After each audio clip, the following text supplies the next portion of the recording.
Voyons de plus près ce qui se passe quand ce charmant jeune homme décide de respirer. Disons qu'on est au milieu d'une belle journée ensoleillée et qu'il décide de prendre une grande bouffée d'air. Et dans cet air, la partie qui l'intéresse le plus de respirer, c'est l'oxygène. Le gaz dont on a besoin pour vivre. Donc disons que cette personne prend une grande respiration par la bouche. Et disons qu'il en prend ensuite une seconde bouffée par le nez. On pourrait croire que ce sont deux façons complètement différentes de prendre une bouffée d'air. Mais ce qu'on se rend compte, c'est que si on suit le chemin de l'air à l'intérieur de la bouche et celui que suit l'air à l'intérieur du nez, eh bien on se rend compte qu'ils suivent presque le même chemin et que peu importe qu'on ait respiré l'air par le nez ou par la bouche, il finit par se retrouver au niveau de la gorge et il finit par se retrouver à ce niveau-là, au niveau d'un organe qu'on appelle le larynx. Et une partie de cet organe est connue pour avoir un autre nom. Donc ici c'est le larynx. Et à cet endroit-là, on a tous ce qu'on appelle la pomme d'Adam. C'est quelque chose qu'on a tous, pas seulement les hommes, mais qui est plus en relief chez les hommes. Et comme un certain Adam s'est rendu célèbre pour avoir croqué dans une pomme, et que c'est un peu comme si un morceau lui était resté coincé dans la gorge et qu'on le voyait apparaître en relief au niveau de sa gorge, et bien sans doute pour cette raison on appelle ce relief qu'on voit au milieu de la gorge la pomme d'Adam. Mais c'est quelque chose que tout le monde a, y compris les femmes, et si on essaye de le trouver sur soi-même, et bien ce cartilage ici, c'est quelque chose de dur qu'on peut palper soi-même au niveau de la gorge, et ici on peut reconnaître cette petite incisure, ce petit creux, au niveau de ce cartilage, qui est situé juste au-dessus de la pomme d'Adam. Ça, c'est le petit truc pour le repérer facilement. Et ce qu'il faut savoir, c'est que derrière ces cartilages, ce que ces cartilages protègent, ce sont nos cordes vocales. Donc ce que fait l'air, c'est qu'il passe entre ces cartilages, et en même temps entre nos cordes vocales. Et quand on parle, ce que fait l'air, c'est qu'il passe dans l'autre sens. Et grâce à des muscles situés au niveau de ce larynx, on est capable de contrôler la façon dont nos cordes vocales bougent. Et c'est grâce à ça qu'on peut faire soit une toute petite voix très aiguë, ou au contraire une voix très grave, selon la façon dont on contrôle nos cordes vocales.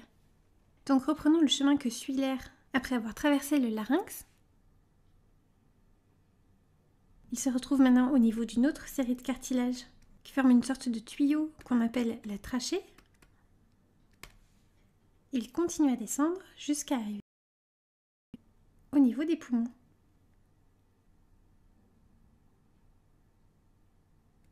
Donc voilà comment l'air se retrouve grâce à la trachée amené jusqu'au niveau des deux poumons. On a ici le poumon droit et ici le poumon gauche. Et si vous êtes en train de vous dire « Eh mais ce poumon droit est du côté gauche de l'image, les choses sont inversées », c'est parce qu'en fait on parle ici du point de vue de la personne dont on a dessiné les poumons. Donc de son point de vue, on a bien ici le poumon droit et de ce côté-là le poumon gauche.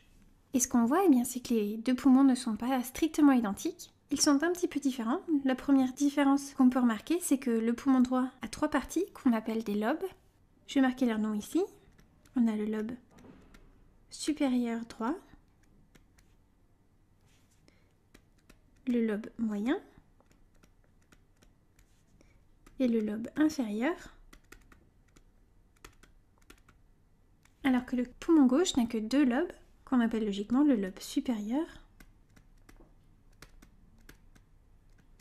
et le lobe inférieur. Et l'autre chose qu'on peut remarquer au niveau du poumon gauche, c'est qu'il a comme une sorte d'encoche à ce niveau-là, qu'on appelle l'incisure cardiaque.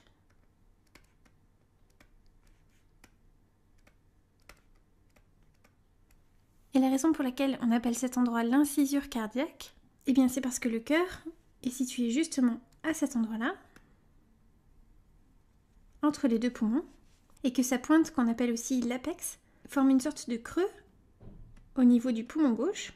Au cours du développement des organes, le cœur forme une sorte de creux au niveau du poumon gauche qu'on appelle l'incisure cardiaque. Donc voilà comment on reconnaît le poumon gauche du poumon droit. Et tout autour des poumons et du cœur, ce qu'on a, ce sont les côtes. .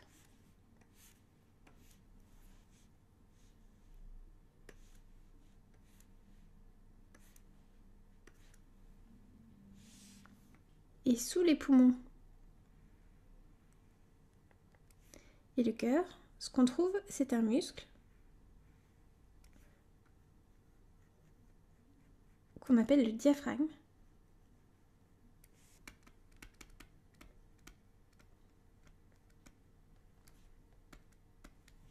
Et si on regarde la façon dont cet espace est organisé, eh bien c'est comme si le diaphragme formait le plancher et les côtes, les murs d'un espace qui protège le cœur et les poumons, qu'on appelle la cage thoracique. Donc toute cette partie-là, c'est ce qu'on appelle le thorax. On a vu la façon dont l'air arrive jusqu'aux poumons, mais ce qu'on ne voit pas sur ce schéma, c'est où il va ensuite. Et ce que je vais faire, c'est que je vais effacer pas mal de choses pour qu'on puisse en voir d'autres, pour qu'on puisse voir la façon dont sont construits les poumons, leur architecture, un peu plus en détail. Et la façon la plus simple de se représenter l'organisation des poumons, eh bien, c'est d'imaginer un arbre.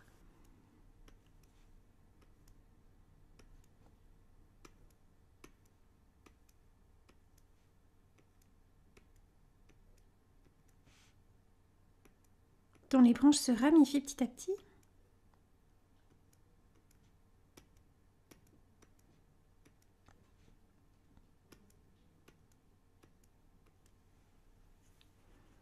Et si on imagine cet arbre dans l'autre sens, eh bien on se rend compte que la façon dont sont organisés nos poumons, c'est quelque chose qui ressemble beaucoup à un arbre à l'envers. Et d'ailleurs, c'est comme ça qu'on l'appelle. On parle d'arbre bronchique.